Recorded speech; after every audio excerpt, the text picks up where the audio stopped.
Ever wonder what happens when an unstoppable force meets an immovable object? In the grand arena of military history, few names command as much respect as Hannibal Barca and Subutai. 1. The Carthaginian nightmare of Rome, a master of grand strategy and battlefield tactics. The other, the Mongol whirlwind, Genghis Khan's most trusted general, who conquered more territory than almost anyone in history.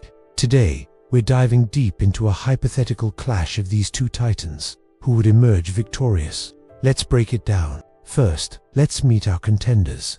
In the blue corner, hailing from Carthage, the legendary Hannibal Barca, famous for his audacious plan to cross the Alps with war elephants. Hannibal was a strategic genius who terrorized the Roman Republic for over a decade. His victories at Trebia, Lake Trasimene, and especially Cannae are still studied in military academies worldwide. Hannibal was a master of using his opponent's strengths against them, setting intricate traps and exploiting every weakness. He wasn't just a general. He was a leader who inspired unwavering loyalty in his diverse mercenary army. And in the red corner, from the vast steppes of Mongolia, the arrow of Genghis Khan, the indomitable Subutai. While Hannibal fought for the survival of his city-state, Subutai was a key architect of the largest contiguous land empire the world has ever seen. He was a master of logistics, intelligence, and combined arms warfare on a scale that was previously unimaginable. His campaigns stretched from China to Hungary. Subutai pioneered tactics like the feigned retreat and the extensive use of reconnaissance to ensure he almost never entered a battle he could not win. He was less of a battlefield artist and more of a military scientist, methodical and brutally efficient. So, how do we even begin to compare these two giants? Let's imagine a neutral battlefield, a vast plain with rolling hills and some forested areas, giving both commanders options. Each gets an army of 50,000 soldiers, composed of troops they were familiar with. Hannibal's army would be a classic Hellenistic-style force, a multinational coalition. At its core would be his battle-hardened African heavy infantry, the bedrock of his formations. Supporting them would be Gallic and Spanish warriors, fierce but less disciplined. And of course, his cavalry. Hannibal's Numidian light cavalry were some of the best skirmishers of the ancient world, perfect for harassing the enemy. His Spanish and Gallic heavy cavalry provided the knockout punch. And yes, for the sake of drama, let's give him a few of his famous war elephants, more for psychological impact than anything else. Hannibal's strength lies in his ability to orchestrate these diverse units into a symphony of destruction, using combined arms to execute a decisive, battle-winning maneuver. His go-to move, the double envelopment, famously used at Cannae to annihilate a much larger Roman army. Subutai's army, on the other hand, would be a picture of uniformity and discipline. The Mongol army was almost entirely cavalry, a devastatingly mobile force. You'd have light horse archers, the masters of hit-and-run tactics, who could pepper an enemy with arrows for hours, refusing to engage in close combat. Then you'd have the heavy lancers, armored from head to toe, ready to deliver a crushing charge once the enemy was weakened and disorganized. The key to the Mongol army wasn't just its mobility, it was its command and control.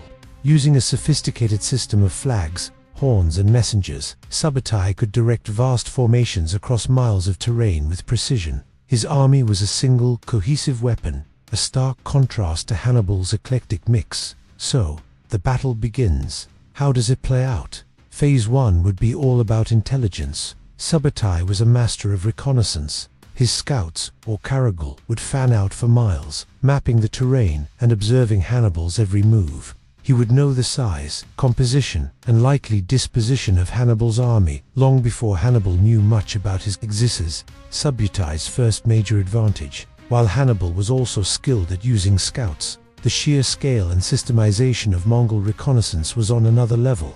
Subutai would likely refuse to be drawn into a pitched battle on Hannibal's terms.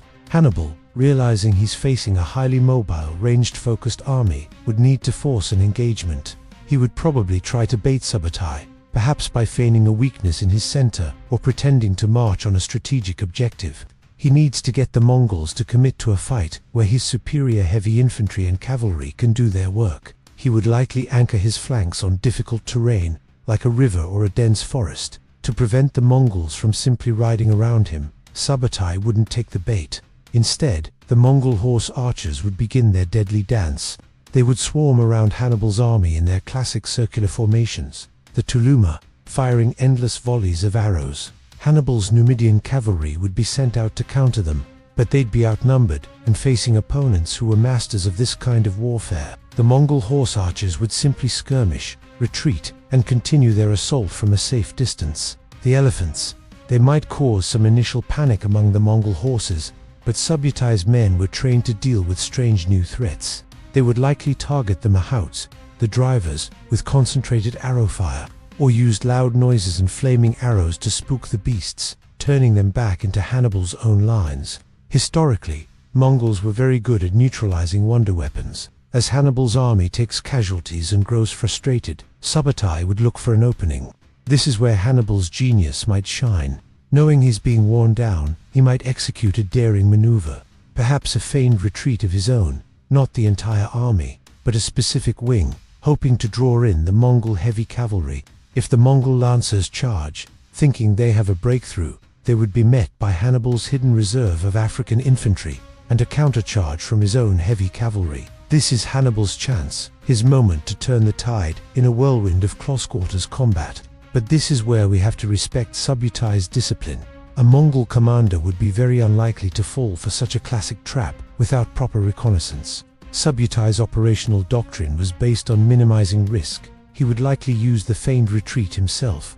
A portion of his horse archers would pretend to break and run, luring Hannibal's eager cavalry into a pursuit. As Hannibal's horsemen chased them, they would become stretched out and isolated.